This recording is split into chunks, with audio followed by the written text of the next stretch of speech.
A família de um rapaz atropelado e morto em Votuporanga está indignada com o arquivamento do processo contra o motorista.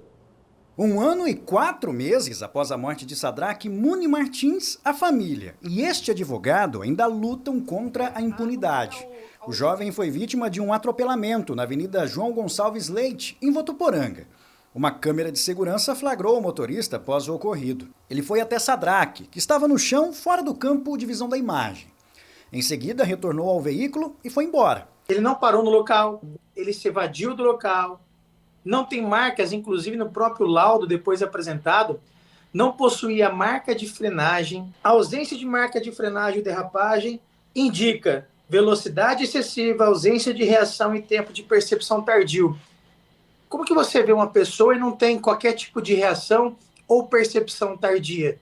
Isso, ao nosso entender, poderia estar sob efeito de alguma substância, razão pela qual, inclusive, ele se evadiu do local. Só que a gente não consegue fazer isso, comprovar isso, por conta que o Ministério Público pede o arquivamento de uma maneira absurda. A investigação durou mais de 1 ano e após ouvir testemunhas e analisar as provas colhidas, o delegado representou pelo indiciamento do motorista pelos crimes de homicídio culposo na direção de veículo e fuga de local de acidente. Mas o Ministério Público não concordou e arquivou o caso, o que gerou revolta na família e no advogado assistente de acusação. Já começou errado e, de repente, agora está se concluindo de uma maneira totalmente injusta, absurda e que beira até...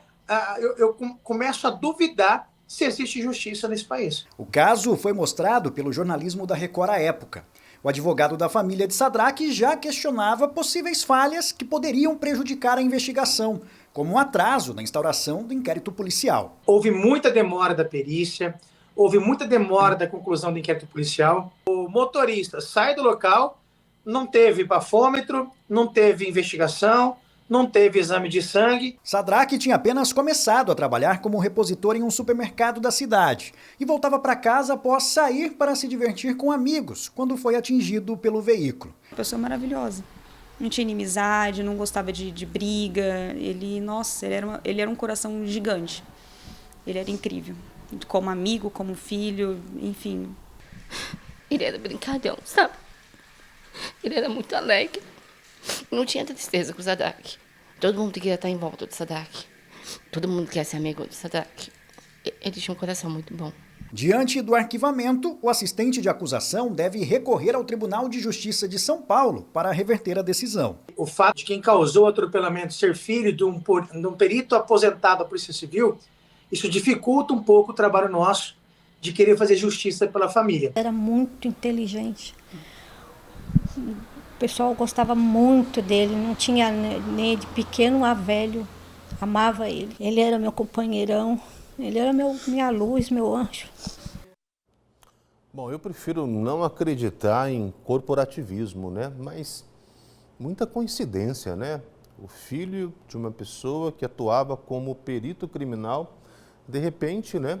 A estrutura que apura, que pede, né? Em qualquer caso, né? De menor gravidade, como a gente já viu aqui, no mínimo, né? Um laudo toxicológico, né? O teste do etilômetro, né? A verificação para saber qual que é a velocidade e tantos outros exames que a perícia, né, científica faz. Coincidentemente, a gente não tem isso, né? Quero acreditar que não seja corporativismo, mas que é grave, é bastante grave, né? Um sentimento de impunidade, né? Porque a gente já viu casos em que outras pessoas não provocaram a morte de ninguém e chegaram a ser presas, né? Muito rapidamente e prontamente, e tiveram que provar a sua inocência atrás das grades. Então, assim, algo bastante grave, né?